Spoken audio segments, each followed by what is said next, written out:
संघर्ष विराम के उल्लंघन और सीमा पर हुए पाकिस्तानी हमले के विरोध में बीजेपी भी देश भर में प्रदर्शन कर रही है और बीजेपी ने हाफिज सईद को लेकर भी पाकिस्तान से जवाब देने के लिए कहा है। बीजेपी ने सरकार से मांग की है कि पाकिस्तान के इस हमले का मुंहतोड़ जवाब दिया जाना चाहिए और जगह जगह बीजेपी कार्यकर्ताओं का ये विरोध प्रदर्शन हो रहा है।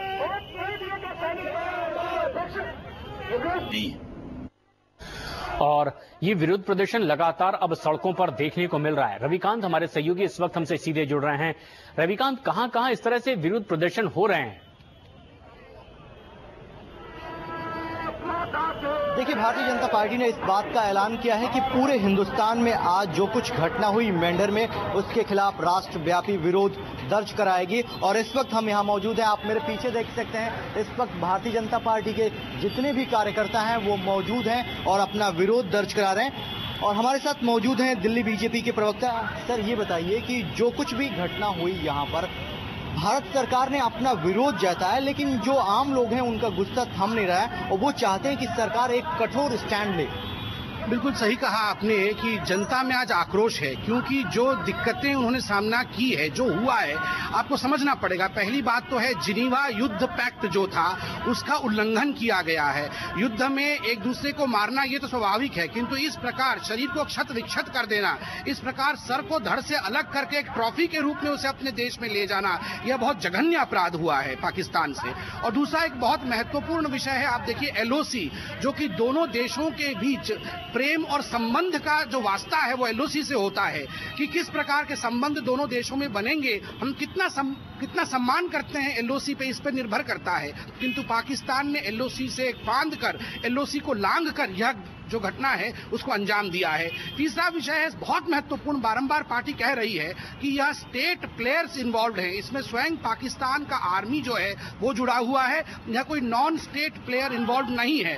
क्योंकि जैसे हमने देखा कल जो वायरलेस इंटरप्रिटेशन किया गया है, इंटरसेप्ट किया गया है, उसमें देखा गया है कि पाकिस्तान की जो आर्मी है वो पूरी तरह से जश्न मना रही है कि जो हुआ है, इसलिए स्वाभाविक है कि पंकज जी, ये क्या वक्त आ गया है कि जब पाकिस्तान के साथ हिंदुस्तान को अपने जो संबंध हैं उन पर पुनर्विचार करना चाहिए। कल हमारे गृह मंत्री ने कहा कि हाफिज सईद, जो कि मास्टरमाइंड है 26 से 11 का, वो 4-5 दिन पहले वहां जाता है, वहां के लोगों से बातचीत की है। इस तरह की बातें सामने आ रही है, उसके बाद भी आपको लगता है कि भारत सरकार को जितना कठोर स्टैंड लेना चाहिए वो नहीं ले रहे हैं? नहीं, बिल्कुल। देखिए, दोनों देश के बीच में जो राजनीतिक संबंध है उस पर पुनर्विचार करना होगा, सख्ती के साथ कदम उठाना पड़ेगा और किस स्तर तक, किस लेवल तक हमें उनके साथ एंगेज रहना है और किस पेस के साथ, किस गति के साथ एंगेजमेंट होनी है, इस पर पुनर्विचार करना होगा। जिसे अंग्रेजी में कहते हैं we have to draw our red lines, एक रेड लाइन खींचना होगा कि इसके और पार हम नहीं जाएंगे जब तक पाकिस्तान कोई सख्त कदम नहीं उठाता है।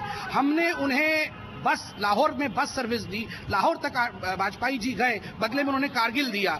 हमने उनके साथ क्रिकेट संबंध सुधारे, हमने उनके साथ हर प्रकार के संबंध सुधारे, बदले में उन्होंने 26/11 दिया। और आज जब पूरा देश एक नए वीजा रूल की तरफ देख रहा था, तो आज उन्होंने हमारे जवान के सर को धड़ से अलग कर दिया। तो पाकिस्तान केवल अमन की भाषा नहीं समझने वाला है, स्ट्रॉन्ग डिप्लोमेसी और मल्टी मोडालिटी अप्रोच इसमें जरूर होना चाहिए। और जैसे आदरणीय अरुण जी ने कहा है और सुषमा जी ने कहा है, name and Shem policy, international community में, अंतर्राष्ट्रीय मंच में इनके नाम को शर्मसार करना चाहिए।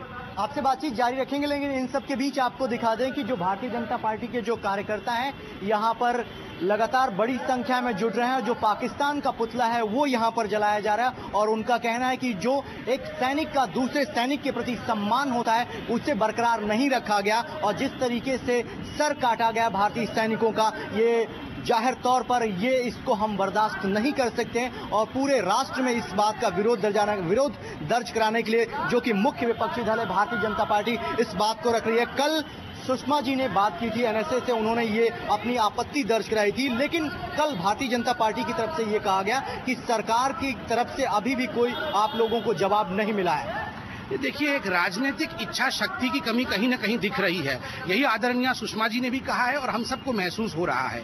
यह जो विषय है ये राजनीति का विषय नहीं है। इसमें कांग्रेस हो, भाजपा हो, जितनी भी पार्टियां हैं सब एकजुट हैं। हम पहले हिंदुस्तानी हैं, किंतु हिंदुस्तान को चाहिए, भारत सरकार को चाहिए कि वो एक राजनीतिक इच्छा शक्ति की प्रदर्शन करे। जी बिल्कुल। हमने कुछ विगत महीनों में देखा कि रहमान मलिक, जिनका पाकिस्तान में ही कोई वजूद नहीं है, वो हिंदुस्तान आते हैं, वो हमें अनेकों पाठ पढ़ा के चले जाते हैं और सरकार घुटनी टेकते हुए नजर आती है। बिल्कुल, ये गुस्सा समझा जा सकता है रवि की किस तरह से अब गुस्से में जनता है और विपक्षी पार्टी का भी कुछ यही लहजा है। अपडेट्स आपसे लेते रहेंगे, शुक्रिया फिलहाल आपका।